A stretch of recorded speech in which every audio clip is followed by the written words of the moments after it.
السلام علیکم ناظرین، میں ہوں آپ کی ہوسٹ سمرا ناز اور آپ دیکھ رہے ہیں HI TV۔ ناظرین، آج کی ویڈیو آپ کے سامنے سہیل وڑائچ کے بلاگ کے ریفرنس سے پیش کی جا رہی ہے۔ آج کا عنوان ہے مریم بلاول اور عمران کے صاحبزادے۔ ناچیز 60 کے پیٹے میں ہیں، ایسے میں چراغ آخر شب ہونے کا احساس بڑھ جاتا ہے اور بار بار یہ سوچ آتی ہے کہ ہمارے پیارے ملک کا مستقبل کیا ہوگا، آنے والے دنوں میں تاجکستان کے رنگ کیا ہوں گے۔ یہ ناچیز نجومی نہیں، نہ ہی اسے مستقبل کا اصل حال معلوم ہے، تاہم اندازے اور قیافے لگانے میں حرج ہی کیا ہے۔ پاکستانی منظرنامے میں کوئی انہونی نہ ہو گئی تو مستقبل میں 3 بڑے سیاسی نام ایک دوسرے کے مد مقابل ہوں گے۔ کپتان خان موروثی سیاست پر یقین نہیں رکھتے، لیکن حکمت عملی کے طور پر ان کی بیوی اور اب ان کی بہنیں ان کی سیاست چلا رہی ہیں، بلکہ اب تو پہلی بار ان کے دونوں صاحبزادوں نے لندن میں سیاست پر لب کشائی کی ہے۔ پیپلز پارٹی کے چیئرمین بلاول بھٹو، جو کہ پارٹی کا مکمل چارج سنبھال چکے ہیں اور زرداری کے جانشین کے طور پر اپنے اختیارات کا مکمل استعمال بھی کر رہے ہیں، میاں نواز شریف کی صاحبزادی مریم نواز سیاسی جانشین کے طور پر اپنی پوزیشن روز بروز مضبوط کر رہی ہیں۔ مقتدرہ سے ان کے تعلقات کی مثالیں ہیں، گویا اب اگلا سیاسی مقابلہ انہی تینوں میں ہوگا۔ نواز شریف، آصف زرداری اور عمران خان اس وقت سیاسی بیک سیٹ پر ہیں، فرنٹ پر اب ان کے مختلف چہرے نظر آئیں گے۔ سب سے پہلے تحریک انصاف کا ذکر کیا جائے۔ حالیہ پاک بھارت جنگ نے عاصم منیر کا مقتدرہ گراف بلند کر دیا اور تحریک انصاف کے ویژن پر سوالات اٹھا دیے۔ ایسے میں عمران خان کی طرف سے مایوس کن اقدام کے طور پر لندن میں اشرافیہ کے طور پر ان کے صاحبزادوں نے پریس کانفرنس کی۔ دراصل جمائمہ کے صاحبزادے برطانیہ میں اشرافیہ کے نمائندے ہیں اور برطانیہ کی اشرافیہ انہی کی وجہ سے عمران خان کی حامی ہے، اسی لیے برطانوی اشرافیہ پاکستان سے عمران خان کی رہائی کے لیے مطالبہ کر رہی ہے، مگر پاکستانی مقتدرہ نے ان کے مطالبات کو ہمیشہ رد کیا۔ دوسری طرف امریکہ کا اس حوالے سے کوئی نرم گوشہ سامنے نہیں آیا۔ ہو سکتا ہے کہ عمران خان کے صاحبزادے برطانوی اشرافیہ کے ذریعے صدر ٹرمپ سے رابطہ کرنے کی کوشش کریں۔ پریس کانفرنس میں انہوں نے صدر ٹرمپ سے عمران خان کی رہائی کے لیے اثر و رسوخ استعمال کرنے کا مطالبہ بھی کیا ہے۔ سفارتی ذرائع کے خیال میں امریکہ یا صدر ٹرمپ پاکستان سے ایسا کوئی مطالبہ کرتے نظر نہیں آتے، گویا برطانوی اشرافیہ کی حمایت اور امریکی یہودی لابی کی طرف سے برطانوی اشرافیہ کی قریبی تعلقات کے باوجود امریکی حکومت کی پاکستانی سیاست میں دخل اندازی کا کوئی امکان نہیں۔ کیا عمران خان کے صاحبزادے کی سیاست میں دلچسپی صرف والد کی رہائی تک ہے یا مستقبل میں بھی کوئی سیاسی کردار نبھاتے نظر آئیں گے؟ ایک اندازہ ہے، ہو سکتا ہے کہ عمران خان چاہیں تو ان کے بیٹے ان کی جگہ سنبھالے، لیکن اس بات کا امکان بہت کم ہے کہ برطانوی اشرافیہ میں پلنے والے ان کے صاحبزادے پاکستان میں آ کر مشکلات برداشت کریں۔ البتہ اس وقت علیمہ خان پارٹی میں سب سے زیادہ طاقتور ہیں، لیکن وہ عمران خان کے نام اور سہارے سے ہی طاقتور ہیں۔ عمران خان نے جس دن چاہا وہ انہیں ڈانٹ پلا کر اختیارات واپس لے لیں گے۔ عمران خان نے اگر اپنے تجربہ کار ساتھی شاہ محمود قریشی کی لمبی جیل کاٹنے کے باوجود کبھی ان پر اعتبار نہیں کیا تو وہ کسی اور پر کیسے کریں؟ مریم نواز شریف کی سیاسی جانشینی یقینی ہوتی جا رہی ہے، وہ آئینی سختی سے اپنی منزل کی طرف بڑھتی جا رہی ہیں۔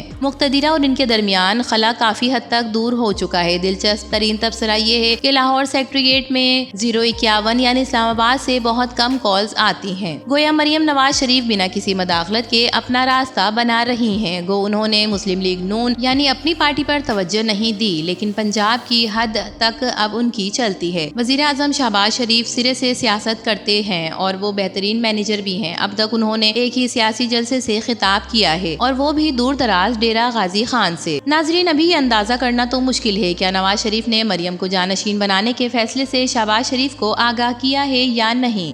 اندازہ یہ ہے کہ شہباز شریف چونکہ بغیر کسی مزاحمت کے مریم نواز کو سفارتی تقریبات میں متعارف کروا رہے ہیں، اس لیے ایسا لگتا ہے کہ انہوں نے بھی مریم نواز کو جانشینی کے طور پر تسلیم کر لیا۔ اب رہ گئے بلاول اور پیپلز پارٹی کی سیاست۔ سندھ کے وزیر اعلیٰ مراد علی شاہ بہت قابل اور ڈائنامک ہیں، مگر اندھی سیاست میں قابلیت نہیں قرابت دیکھی جاتی ہے۔ پیپلز پارٹی سندھ کی ایک لابی فریال تالپور کو وزیر اعظم بنانا چاہتی ہے۔ فی الحال فریال تالپور یہ عہدہ لینے کے لیے تیار نہیں، وہ پس پردہ رہ کر ہی کام کرنا چاہتی ہیں۔ دوسری طرف بلاول کے بھارت کے خلاف جارحانہ بیانات کے باوجود مقتدرہ سے ان کی قربت نظر نہیں آ رہی جتنی بطور وزیر خارجہ ہوا کرتی تھی۔ بلاول بھٹو زرداری کئی موقع پر مقتدرہ کے خلاف بھی غصے میں آ جاتے ہیں، جس کا رد عمل بھی آتا ہے۔ ایسے مواقع پر صدر زرداری مداخلت کر کے معاملات کو سلجھاتے ہیں۔ بلاول کا سندھ کی سیاست پر اب بھی ہولڈ ہے۔ مرتضی بھٹو کے صاحبزادے ذوالفقار جونیئر، جن کی سیاست اور نہروں کے مسئلے پر قوم پرستوں کے شور شرابے کے باوجود بلاول بھٹو کی مقبولیت کو فی الحال کوئی خطرہ نہیں۔ کہنے کو تو ماشاءاللہ نواز شریف، آصف زرداری اور عمران خان زندہ سلامت ہیں۔ فی الحال جنگ بھی انہی تینوں کے درمیان ہے، پیروکار بھی انہی کے ہیں، مگر ان کے ہاتھوں سے وقت پھسلتا جا رہا ہے اور نئے چہرے آہستہ آہستہ پیچھے دھکیلتے جا رہے ہیں۔ ایک نئی حقیقت یہ بھی ہے کہ جنرل عاصم منیر مکمل غیر سیاسی ہونے کے باوجود اس وقت سیاسی طور پر بہت مقبول ہو چکے ہیں۔ عجب نہیں کہ عوامی اور سیاسی اجتماعات میں بھی ان کے نام لیے جانے والے نعرے سب سے زیادہ مقبول ہو جائیں۔ جنرل عاصم منیر کے نہ چاہنے اور بغیر کسی کوشش کے اب وہ سیاست کے سب سے بڑے اور پاپولر اسٹیک ہولڈر بن چکے ہیں۔ تو ناظرین، مریم اور بلاول، اس کے علاوہ عمران خان کے صاحبزادوں کے بارے میں آپ کا کیا خیال ہے؟ اپنی قیمتی رائے سے ضرور آگاہ کیجیے گا۔ ویڈیو پسند آئے تو اسے لائک کیجیے، HI TV کو سبسکرائب کیجیے۔ تو پھر ملیں گے کسی اور نئی ویڈیو کے ساتھ، تب تک کے لیے اللہ حافظ۔